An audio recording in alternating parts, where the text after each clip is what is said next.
রাজধানী সচিবালয় এলাকায় আনসার সদস্যদের হামলায় ৬ সেনা সদস্য আহত হয়েছেন। এর মধ্যে একজনের অবস্থা গুরুতর বলে জানিয়েছে বাংলাদেশ সেনাবাহিনী।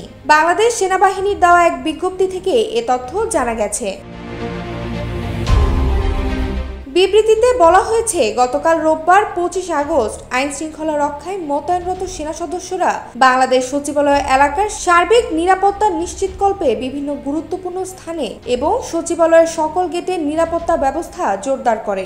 এদিন বিভিন্ন সময়ে আনুমানিক ১০,০০০ আনসার সদস্য একত্রিত হয়ে বাংলাদেশ সচিবালয় ঘেরাও করে অন্তর্বর্তীকালীন সরকারের ৭ উপদেষ্টা সহ সচিবালয়ের অন্যান্য ঊর্ধ্বতন কর্মকর্তাদের জিম্মি করে রাখে। উত্তেজিত আনসার সদস্যদের শান্ত করার জন্য বিকেলে মহাপরিচালক আনসার ও ভিডিপি সচিবালয়ে আগমন করেন এবং আনসার সদস্যদের সকল দাবি মেনে নেন। এরপরও উত্তেজিত আনসার সদস্যরা সচিবালয় এলাকা ত্যাগ না করে আনসার ও ভিডিপির মহাপরিচালককে অবরুদ্ধ করে রাখে এবং কিছু আনসার সদস্য সচিবালয়ের ৩ নম্বর গেট ভেঙে ভেতরে প্রবেশ করার চেষ্টা করে।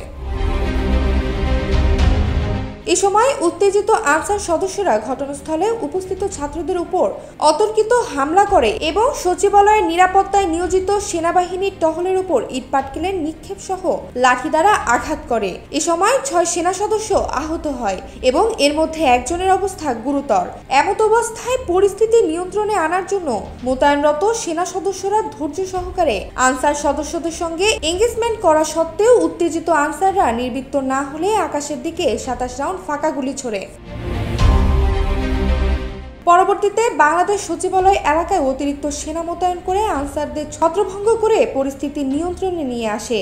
এরপর সচিবালয় অবরুদ্ধ অন্তর্বর্তীকালীন সরকারের ৭ উপদেষ্টা, ডিজি আনসার, আইন শৃঙ্খলা রক্ষাকারী বাহিনীর ঊর্ধ্বতন কর্মকর্তা এবং সচিবালয়ের সকল কর্মকর্তারা সেনাবাহিনীর সহায়তায় সচিবালয় এলাকা নিরাপদে ত্যাগ করেন। মোতায়েনরত সেনা সদস্যরা সচিবালয়ে অনুপ্রবেশকারী এবং পরবর্তীতে জীবন রক্ষায় নিরাপদ আশ্রয় প্রার্থনাকারী কিছু সংখ্যক আনসার সদস্যকে নিয়ন্ত্রণে নেয় এবং তাদেরকে পুলিশের নিকট হস্তান্তর করা হয়।